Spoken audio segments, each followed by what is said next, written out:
সে অনেকদিন আগের কথা। হরিপুর গ্রামে এক দরিদ্র কাঠুরিয়া বাস করত। সে রোজ বনে কাঠ কাটতে যেত এবং সেই কাঠ বাজারে বিক্রি করত। দৈনিক কাঠ বিক্রি করে যা রোজগার করত তাই দিয়ে তার কোনো রকম দিন চলতো। এরপর একদিন সে নদীর ধারে গেল কাঠ কাটতে। সেখানে গিয়ে একটা গাছে যেই কোড়াল দিয়ে কাঠ কাটতে শুরু করেছে, অমনি তার হাত ফসকে কোড়ালটি গভীর পানির মধ্যে পড়ে গেল। নদীটি ছিল খরস্রোতা, তাছাড়া তাতে কুমিরের ভয় ছিল ভয়ানক।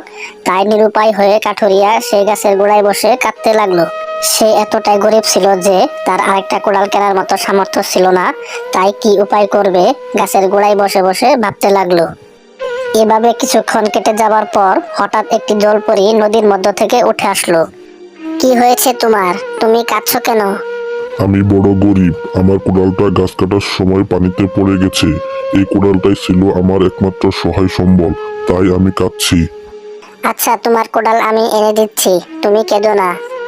এই বলে তৎক্ষণাৎ নদীতে ডুব দিয়ে একখানা সোনার কোড়াল তুলে এনে জলপরি জিজ্ঞাসা করলো, এটা কি তোমার কোড়াল? কাঠুরিয়া ভালো করে দেখে বলল, না, এটা আমার কোদাল না। এরপর জলপরি আবার পানির মধ্যে ডুব দিয়ে আরেকটা রূপার কোড়াল নিয়ে এসে জিজ্ঞাসা করলো, তবে এটা কি তোমার কোড়াল? এবারও কাঠুরিয়া বিশেষভাবে পরীক্ষা করে বলল, না, এটাও আমার কোদাল না। তখন জলপরি আবার ডুব দিয়ে একটা লোহার কোড়াল এনে তাকে দেখালো।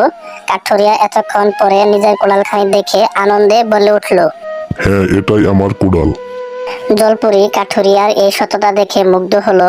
সে তাকে নিজের কোড়ালটি তো ফিরিয়ে দিলই, সেই সাথে সোনার ও রূপার কোড়াল দুটিও উপহার দিয়ে পানির মধ্যে অদৃশ্য হয়ে গেল। সোনার ও রূপার কোড়াল দুটো পেয়ে কাঠুরিয়ার অবস্থা বেশ ভালো হয়ে গেল, কারণ সেই কোড়াল দুটি বাজারে বিক্রি করে সে অনেক টাকা পেল। সেই টাকা দিয়ে তার অনেক সুখে দিন কাটতে লাগলো। এদিকে হলো কি, এই গল্পটি তার মুখ থেকে শোনার পর আরেকজন কাঠুরিয়ার মনে বড় লোভ জন্মালো। সে একদিন চুপি চুপি সেই নদীর ধারে গাছ কাটতে গেল এবং ইচ্ছে করে তার কোড়ালটি পানির মধ্যে ফেলে দিল। তারপর সেখানে বসে অভিনয় করে কাঁদতে লাগলো। তার কান্না শুনে আবার সেই জলপরি সেখানে আবির্ভূত হলো। পূর্বের মতো এবারও প্রথমে একটি সোনার কোড়াল তুলে এনে তাকে জিজ্ঞাসা করলো, এটা কি তোমার কোড়াল? সূর্যের আলো পড়ে সোনার কোড়ালটি ঝলমল করে উঠলো। তাই দেখে কাঠুরিয়ার চোখ দুটি লোভে চকচক করে উঠলো। সে সঙ্গে সঙ্গে বলে ফেললো, হ্যাঁ, এটাই আমার কোদাল। তৎক্ষণাৎ জলপরি টুপ করে সেখানে ডুব দিয়ে কোথায় যে চলে গেল, আর উঠলই না।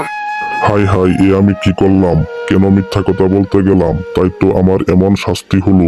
সোনার ও রূপার কোদাল পাওয়া তো দূরের কথা, নিজের যে লোহার কোদাল ছিল সেটাও হারালাম। এই গল্পের শিক্ষণীয় বিষয় হলো সততাই সর্বোৎকৃষ্ট পন্থা এবং লোভে পাপ ও পাপে মৃত্যু। তো বন্ধুরা, গল্পটি কেমন লাগলো তা কমেন্ট করে জানাও।